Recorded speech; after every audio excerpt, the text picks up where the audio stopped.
நெல்லை மாவட்டம் வீரவநல்லூரில் மாணவன் தற்கொலை செய்து கொண்டதால் பள்ளி பேருந்துகளுக்கு தீ வைத்து உறவினர்கள் போராட்டத்தில் ஈடுபட்டு வருகின்றனர். இதுகுறித்த கூடுதல் தகவல்களை எமது செய்தியாளர் வனராஜ் சங்கர் வழங்க கேட்கலாம். வணக்கம் வனராஜ் சங்கர், இது குறித்த கூடுதல் தகவல்.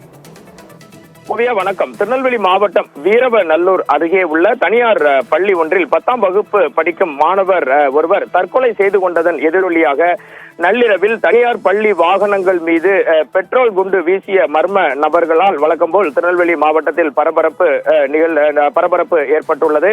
நள்ளிரவில் மிகப்பெரிய பரபரப்பாக மாறிய இந்த சம்பவத்தால் அப்பகுதியில் போலீசார் குவிக்கப்பட்டுள்ளனர். வீரவநல்லூரில் தனியார் பள்ளி மாணவர் ஆசிரியர் கண்டித்ததால் விஷம் குடித்து தற்கொலை செய்த நிலையில் மாணவர் படித்த தனியார் பள்ளிக்கு சொந்தமான வாகனங்கள் மீது மர்ம நபர்கள் பெட்ரோல் குண்டு வீசியதால் பரபரப்பு ஏற்பட்டது. போலீசார் அங்கு குவிக்கப்பட்டுள்ளனர். திருநெல்வேலி மாவட்டம் வீரவநல்லூர் அருகே உள்ள மானபரநல்லூர் என்று குறிப்பிடுவார்கள். இந்த பகுதியின் வடக்கு தெருவை சேர்ந்த விவசாயியான சங்கரகுமார் என்பவரின் மகன் 15 வயதான சபரி கண்ணன். இவர் வீரவநல்லூரில் உள்ள தனியார் பள்ளியில் 10ஆம் வகுப்பு படித்து வந்தார். இவரை ஆசிரியர்கள் கண்டித்ததாகவும் அதனால் கடந்த 7ஆம் தேதி விஷம் குடித்துவிட்டு பள்ளிக்கு சென்ற நிலையில் மயங்கியுள்ளார்.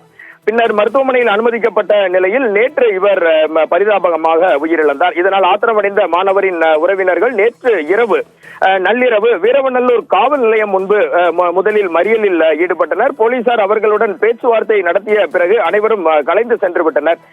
இந்த நிலையில் வீரவநல்லூர் வெள்ளாங்குழி இந்த பகுதியானது திருநெல்வேலியில் இருந்து அம்பாசமுத்திரம் பாபநாசம் செல்லும் சாலையில் உள்ளது. இந்த வீரவநல்லூர் வெள்ளாங்குழி செல்லும் பிரதான சாலையை ஒட்டியவாறு இந்த மாணவர் படித்த தனியார் பள்ளிக்கு சொந்தமான வாகனங்கள் நிறுத்தப்பட்டிருந்தன.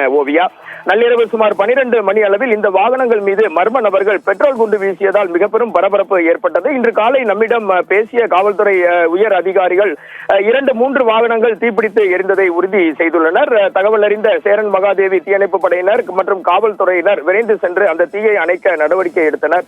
மாணவர் சபரி கண்ணன் தற்கொலை செய்ததன் எதிரொலியாக பள்ளி வாகனங்கள் மீது பெட்ரோல் குண்டு வீசப்பட்ட சம்பவம் வழக்கம் போல திருநெல்வேலி மாவட்டம் முழுவதும் மிகப்பெரிய பரபரப்பினை ஏற்படுத்தியுள்ளது.